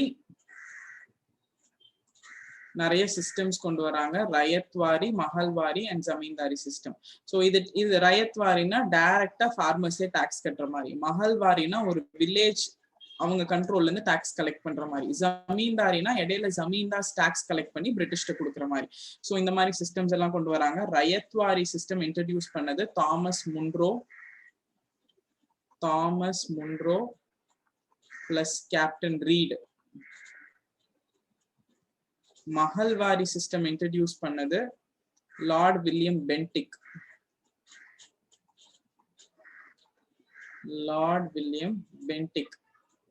அண்ட் ஜமீன்தாரி சிஸ்டம் இன்ட்ரடியூஸ் பண்ணது கார்ன்வாலிஸ்.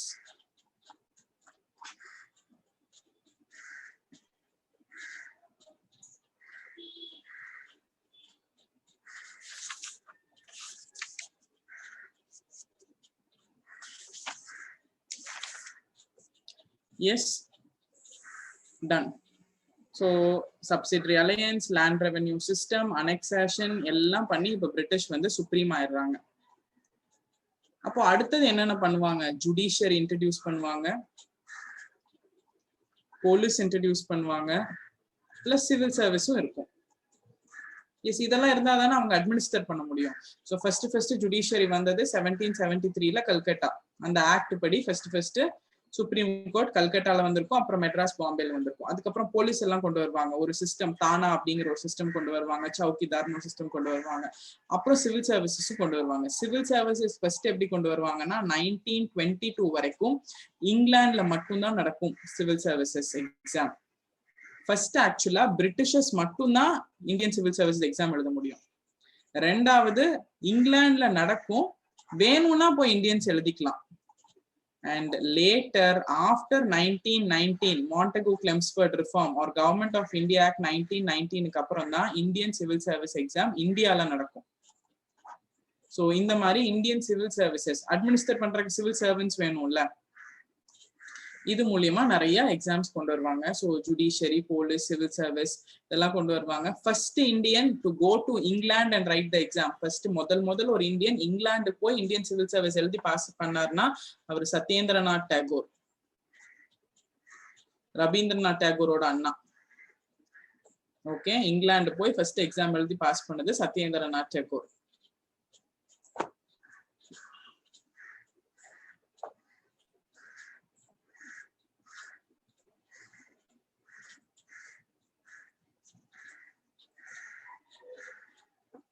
எஸ், ஸோ இந்த மாதிரி பிரிட்டிஷ் எல்லா மெத்தடாலஜிஸும் கொண்டு வந்து இப்ப யாரு சுப்ரீம் ஆகிறா? British becomes supreme ruling power in India. At the same time India is a vast country. நான் கொஞ்சம் மோசமா தான் இந்தியா வரைவேன், அட்ஜஸ்ட் பண்ணிக்கோங்க. India is a vast country. அப்ப பிரிட்டிஷ் ஃபுல் இந்தியாவை ரூல் பண்ணாங்களான்னா இல்லைங்க. இந்தியாவில் இருக்கிற மேஜர் பார்ட்ஸை வந்து பிரிட்டிஷ் ரூல் பண்ணாங்க. மேஜர் பார்ட்ஸ் வந்து பிரிட்டிஷர்ஸ் வந்து ரூல் பண்ணாங்க. அப்ப இந்த மைனர் பார்ட்ஸ் எல்லாம் வேற யார்கிட்ட போச்சு? இந்த மைனர் பார்ட்ஸ் எல்லாம் பிரின்ஸ்லி ஸ்டேட்ஸ் அப்படின்னு சொல்லுவோம். பிரின்ஸ்லி ஸ்டேட்ஸ்னா டைரக்டா ராஜா கண்ட்ரோல்லயே இருந்தது. பிரின்ஸ்லி ஸ்டேட்ஸ் எல்லாம் டைரக்டா ராஜா கண்ட்ரோல்லயே இருந்த ஸ்டேட்ஸ். ஸோ இந்த ராஜாஸ்ல நிறைய பேர் பிரிட்டிஷ்க்கு சப்போர்ட் பண்ணனால அவங்களை அப்படியே விட்டு வச்சிருந்தாங்க. சில பேர் சப்போர்ட்டும் பண்ணாம பிரின்ஸ்லி ஸ்டேட்டாவும் இருந்தாங்க. பட் மெஜாரிட்டி பிரிட்டிஷ் வந்து சப்போர்ட் பண்ண ராஜாஸ். ஓகே, இந்த ஸ்ட்ரக்சருக்கு இந்தியா வந்துருச்சு. டன். ஸோ கொஞ்சமா 1600ல வந்து 1498ல இருந்து வந்தவங்க எல்லாத்தையும் எலிமினேட் பண்ணி பிரிட்டிஷ் பிரசிடென்சி கொண்டு வந்து ஸ்ட்ராங் ஆகி, அப்புறம் எல்லா பேட்டிலும் எல்லாத்துக்கூடயும் பேட்டில், அப்புறம் பேட்டில் ஆஃப் பிளாசே பக்சார்லாம் லைக் ஜெயிச்சு finally India British became a strong power in India. இந்தியாவில் இருக்கிற மேஜர் பார்ட்ஸை ரூல் பண்ணி ஸ்ட்ராங் ஆகிற அளவுக்கு பிரிட்டிஷர்ஸ் வந்து ஸ்ட்ராங் ஆயிட்டாங்க. தான் இந்த டைம்ல எக்ஸ்ட்ரா என்னென்னலாம் நடந்துச்சு அப்படின்னா, ஒரு பிரிட்டிஷ் உள்ள வந்ததுனால நடந்த ஒரு நல்ல விஷயம், இங்கிலீஷ் எஜுகேஷனை உள்ள கொண்டு வந்தாங்க. இங்கிலீஷ் எஜுகேஷன் உள்ள வந்துச்சு. ஆர் இன்னொரு பேரு western education. Yes, English education or western education became part of the system. Western education and English education உள்ள ஸ்ட்ராங் ஆச்சு. இந்த வெஸ்டர்ன்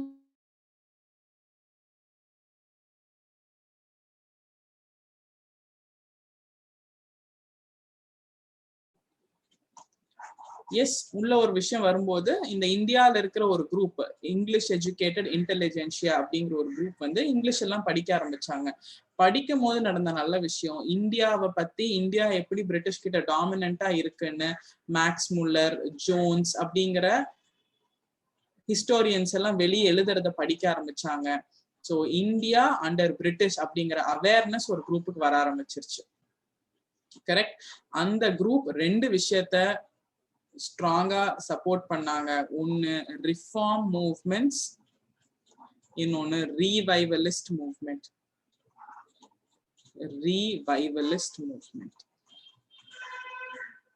எஸ், இந்த குரூப் ஆஃப் எஜுகேட்டட் இன்டெலிஜென்சியா, இந்த எஜுகேட்டடா இருந்த இன்டெலிஜென்சியாக்கு ரெண்டு கண்டிஷன். ஒன்னு ரிஃபார்ம் சீர்திருத்தம் கொண்டு வரணும், இன்னொன்னு ரீவைவலிஸ்ட் மீட்கணும், இந்தியாவை மீட்கணும். ஸோ இந்தியாவோட பழைய விஷயத்த மீட்கணும், பிளஸ் இந்தியால கொஞ்சம் ரிஃபார்ம்ஸ் கொண்டு வரணும். ஸோ அதனாலதான் நம்ம இந்தியன் ஹிஸ்டரியில சோஷியோ ரிலீஜியஸ் ரிஃபார்ம் மூவ்மெண்ட்ஸ் அப்படின்னு ஒரு விஷயத்த படிக்கிறோம். Socio religious reform movements. இதுல father of socio religious reform movements தான் ராஜா ராம் மோகன் ராய்.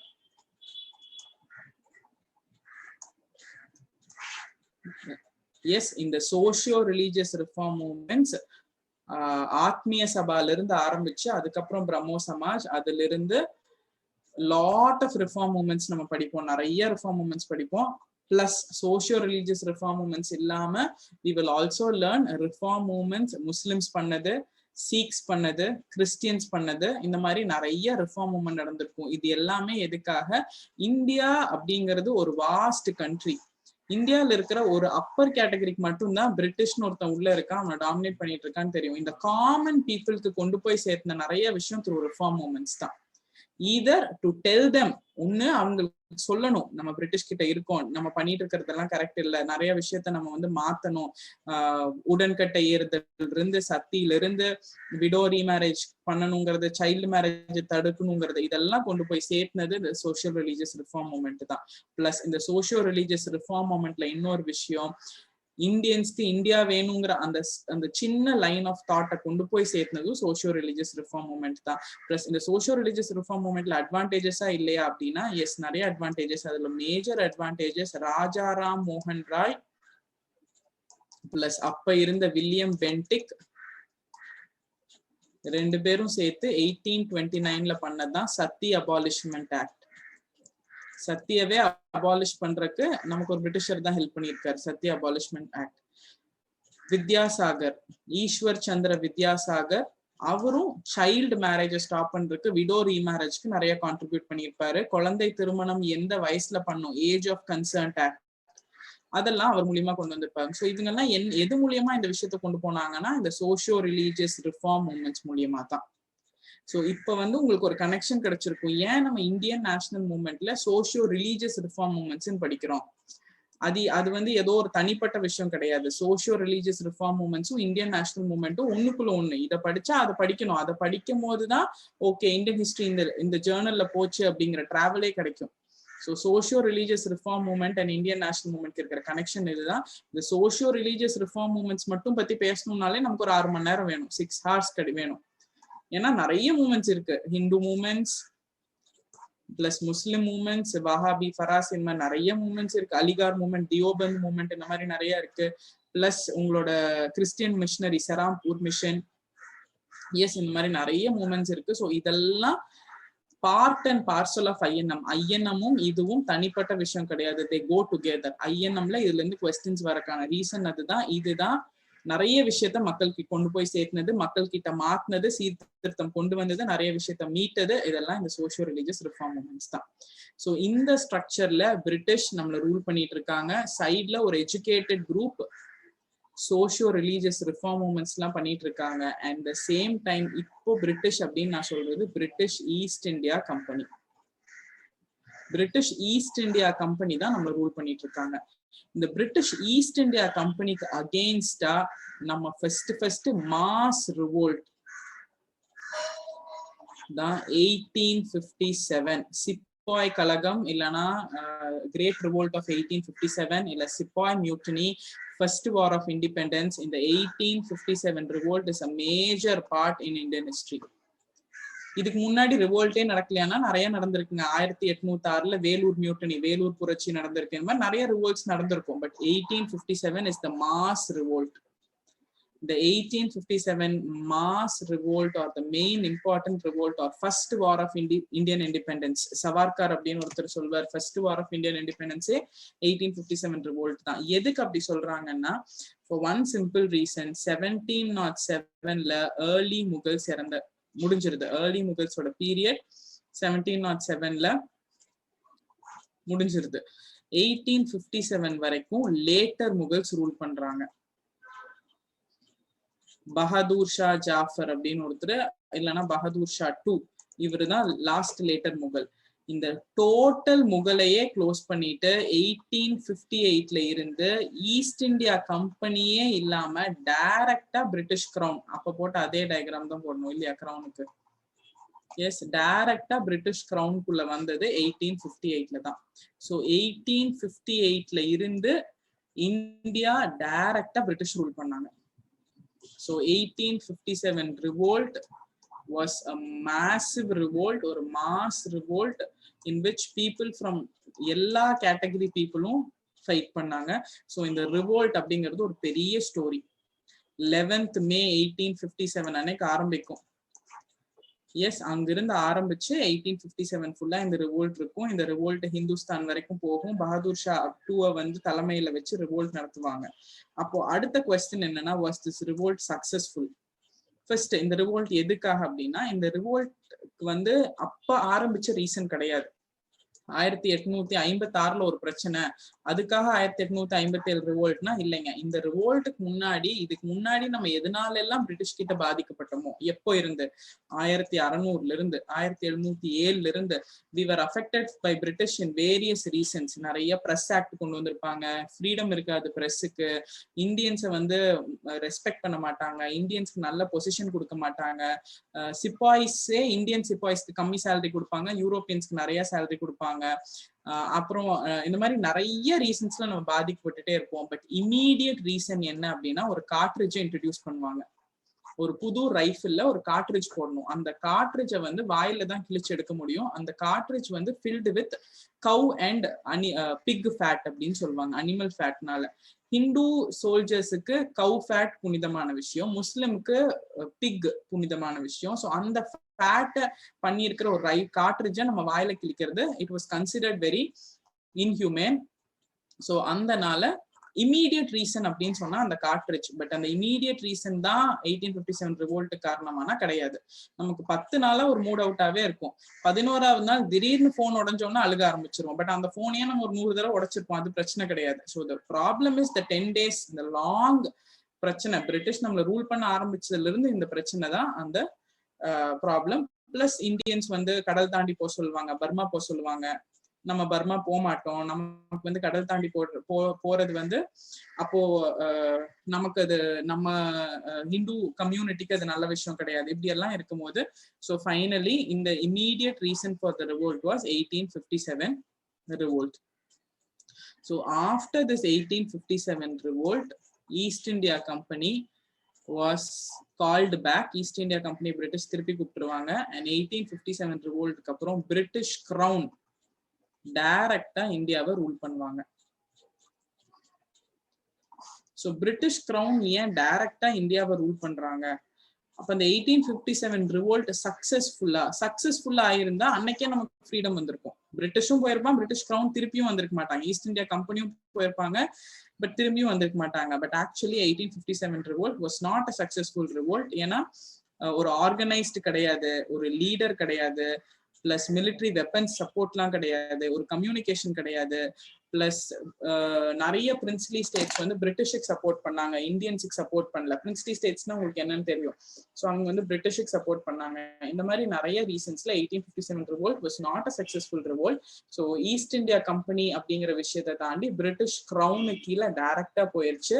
ஸோ அதுக்கு வந்த ஆக்ட் தான் act for the betterment of India.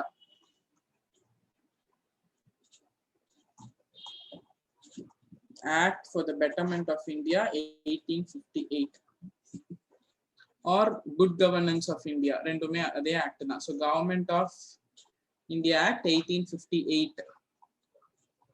So அது வந்து இந்தியாவை அட்மினிஸ்டர் பண்றதுக்காக பிரிட்டிஷ் போட்ட ஆக்ட்.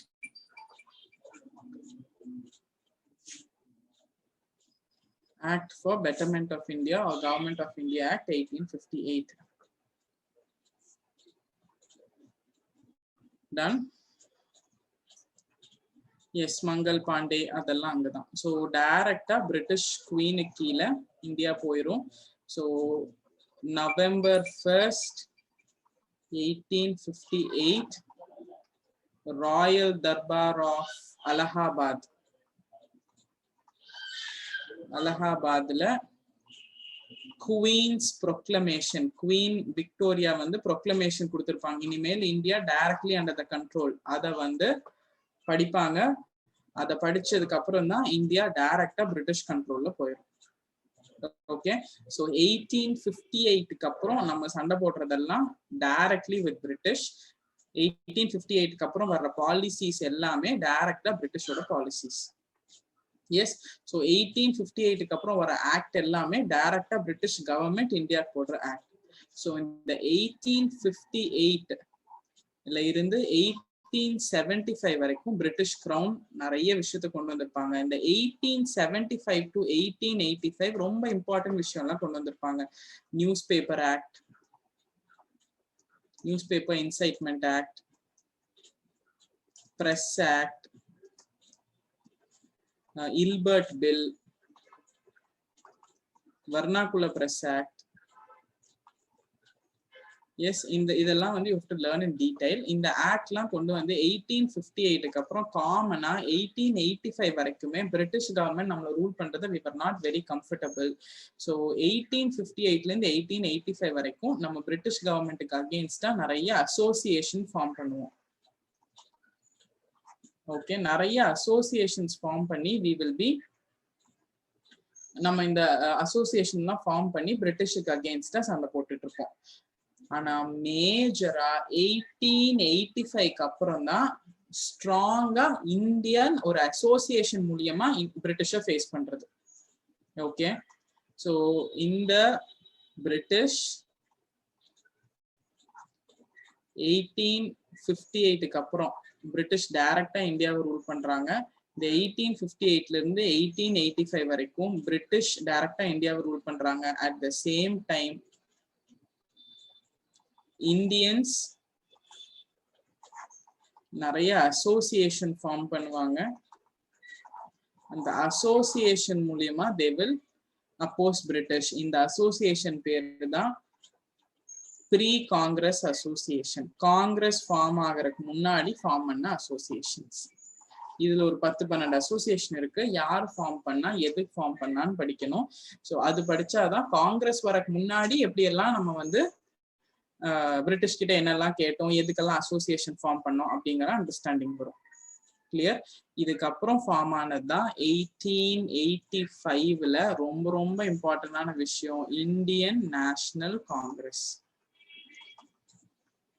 இன்னைக்கு இருக்கிற ராகுல் காந்தியும் சோனியா காந்தியும் அதே காங்கிரஸ் தான். அதோட the previous era Indian National Congress. இந்த Indian national Congress was the first common organisation. ஒரு ஆர்கனைசேஷனா இந்தியன்ஸுக்கு ஃபார்ம் ஆனது இந்தியன் நேஷனல் காங்கிரஸ் தான். இந்தியாவில் இருக்க எல்லாரும் பார்ட்டிசிபேட் பண்ற ஒரு ஆர்கனைசேஷன். இந்த 1885ல இந்தியன் நேஷனல் காங்கிரஸ் ஆரம்பிச்சதே ஒரு பிரிட்டிஷ்காரன் தான், ஆலன் ஆக்டாவியன் ஹியூம்.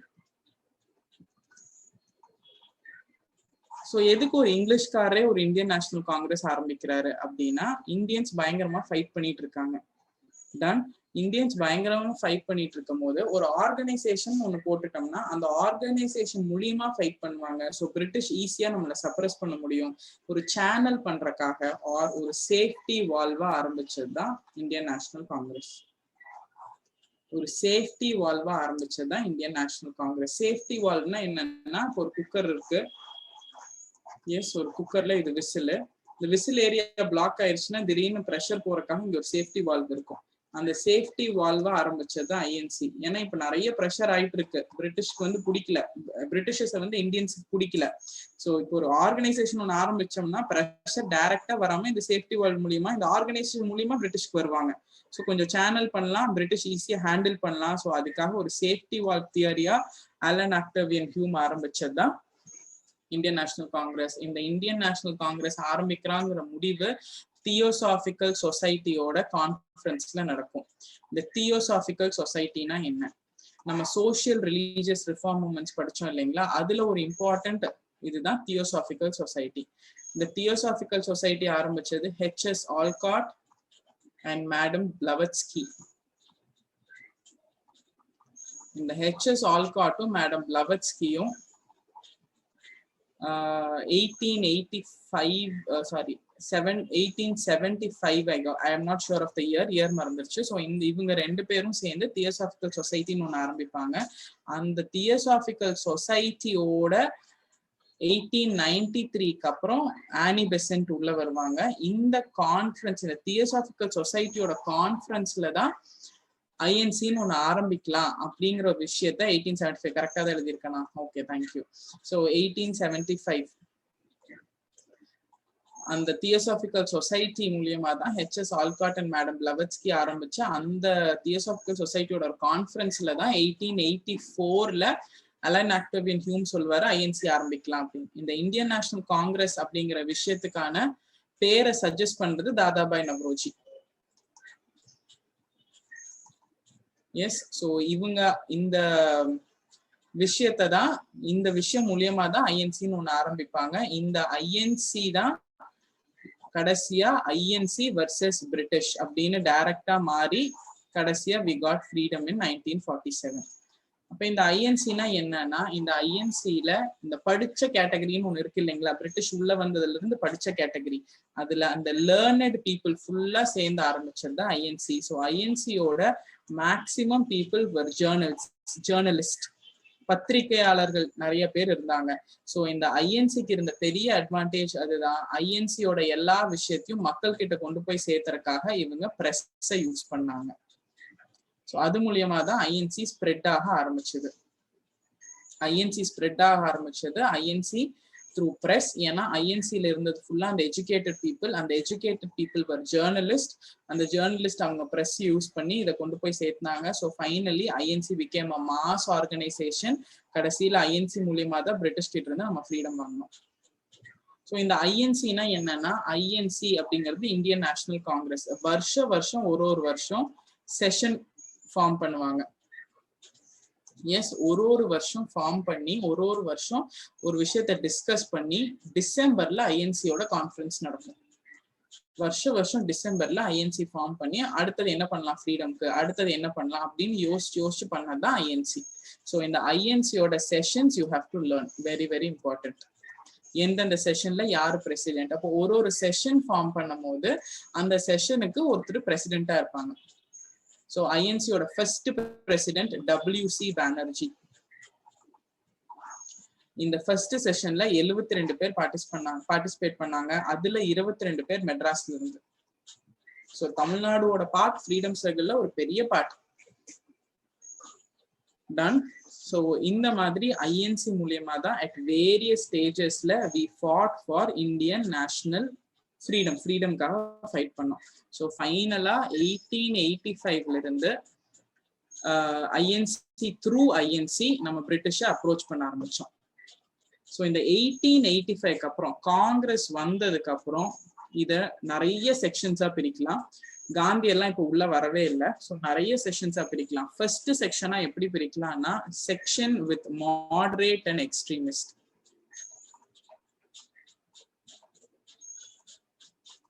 இந்த ஃபர்ஸ்ட் செக்ஷனா இப்படிதான் பிரிக்கணும்.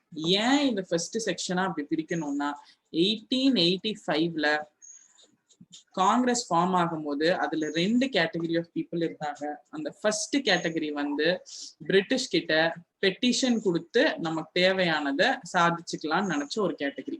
பெட்டிஷன், பிரேயர், மெமோரண்டம் அந்த மாதிரி. இன்னொன்னு, அதெல்லாம் சரிப்பட்டு வராது, நமக்கு டைரக்டா என்ன வேணுமோ அதை ஸ்ட்ராங்கா கேட்கணும், ரேடிக்கலா அப்ரோச் பண்ணணும், இந்த பெட்டிஷன் பிரேயர் மெத்தடாலஜி ஒத்து வராது அப்படிங்கிற ஃபர்ஸ்ட் ஃபேஸ்.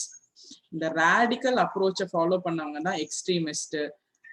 இந்த பெட்டிஷன் பிரேயர் கொடுத்து பொறுமையா பிரிட்டிஷ் கிட்ட கேட்டு வாங்கிக்கலாம்னு சொன்னவங்க தான் மாடரேட். ஸோ காங்கிரஸ் அப்படிங்கிற ஆர்கனைசேஷனுக்குள்ள இந்த 2 கேட்டகரி ஆஃப் பீப்புள் இருந்தாங்க. இந்த எக்ஸ்ட்ரீமிஸ்ட் தான் ரொம்ப ஸ்ட்ராங்கான 3 பேரு, லாலா லஜ்பத் ராய், பாலகங்காதர் திலக் அண்ட் பிபின் சந்திரபால். இவங்க 3 பேரும் வெரி ஸ்ட்ராங் எக்ஸ்ட்ரீமிஸ்ட். மாடரேட்ஸ்ல நிறைய லீடர்ஸ், தாதாபாய் நவ்ரோஜி, ஃபெரோஷா மேத்தா, கோகுலே, இந்த மாதிரி நிறைய லீடர்ஸ் மாடரேட்ஸ்ல இருந்தாங்க. ஸோ இந்த மாடரேட் எக்ஸ்ட்ரீமிஸ்டும் சேர்ந்து இவங்க 2 பேரும் எப்படி ஃபர்ஸ்ட் ஃபேஸ்ல இருந்தாங்க, அதை தான் ஃபர்ஸ்ட் ஃபேஸ் ஆஃப் காங்கிரஸ். இது வந்து மாடரேட் அண்ட் எக்ஸ்ட்ரீமிஸ்ட் ஃபேஸ் அப்படின்னு சொல்லலாம். Next, second phase of Congress. இந்த எக்ஸ்ட்ரீமிஸ்ட் வெளியே வந்துடுவாங்க. இந்த எக்ஸ்ட்ரீமிஸ்ட் இல்லாத இன்னொரு கேட்டகரி இருந்துச்சு, ரெவல்யூஷனரி டெரரிஸ்ட், ரெவல்யூஷனரி எக்ஸ்ட்ரீமிஸ்ட் அப்படின்னு. இந்த ரெவல்யூஷனரி எக்ஸ்ட்ரீமிஸ்ட் யாருன்னா தீவிரவாத இயக்கங்கள் அந்த மாதிரி. ஸோ இந்த ரெவல்யூஷனரி எக்ஸ்ட்ரீமிஸ்ட் அப்படிங்கிறவங்க தே ஃபாட் த்ரூ நான் வயலன்ஸ் மூலியமா சண்டை போட்டாங்க. இந்த கேட்டகரியில வர்றவர் தான் பகத்சிங், ராஜ்குரு, சுக்தேவ், பட்கேஸ்வர் தத், நிறைய பேர், Aurobindo Ghosh, a lot of people. And in the third category தான் காங்கிரஸ் த்ரூ காந்தி. ஸோ காந்தி வந்ததுக்கு அப்புறம் தான் ஃபர்ஸ்ட் NCM, அப்புறம் CDM, அப்புறம் குவிட் இண்டியா மூவ்மெண்ட். இந்த மாதிரி டிஃப்ரெண்ட் ஸ்டேஜஸ்ல ஃப்ரீடம் வாங்கினாங்க. நான் கோஆபரேஷன் மூவ்மெண்ட், ஒத்துழையாமை இயக்கம், CDM, சிவில் டிசோபீடியன்ஸ் மூவ்மெண்ட், சட்ட மறுப்பு இயக்கம், குவிட் இண்டியா மூவ்மெண்ட், வெள்ளையனே வெளியேறு, ஆல் தட். அந்த மூவ்மெண்ட் மூலியமா ரெவல்யூஷனரி வயலன்ஸ் கேட்டகரியில சண்டை போட்டாங்க. நான் வயலன்ஸ் சொல்லிட்டேன், sorry, revolutionary through violence. Extremist வந்து வயலன்ஸ் யூஸ் பண்ண மாட்டாங்க, but they were very strong. Moderate and extremist first face, அதுக்கப்புறம் இது second phase, third face through Gandhi. இந்த 3 ஃபேஸும் தாண்டி நமக்கு கிடைச்சதுதான் ஃப்ரீடம். இதுல நிறைய இருக்கு, first phase, second phase, third phase நிறைய இருக்கு. This we will reserve for tomorrow. நாளைக்கு பார்ட் 2 ஆஃப் இந்தியன் நேஷனல் மூவ்மெண்ட்ல Congress first phase, second phase, and Gandhian எப்படி freedom வந்துச்சுன்னு that we will see for tomorrow. For today we'll stop here. It's already 1.5 hours. So in the அடுத்த outline that we will see tomorrow. Third phase ல இருந்த movements NCM, CDM and Quit India movement, non-cooperation movement, civil disobedience movement and Quit India movement. இந்த மாதிரி 3 phaseல finally we got freedom.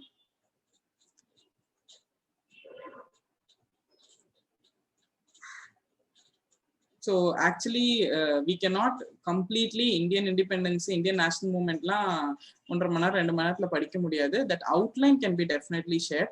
So that outline oda first part we did today. Tomorrow in another part நம்ம வந்து அந்த second part, Congress to freedom, அது வரைக்கும் we will see.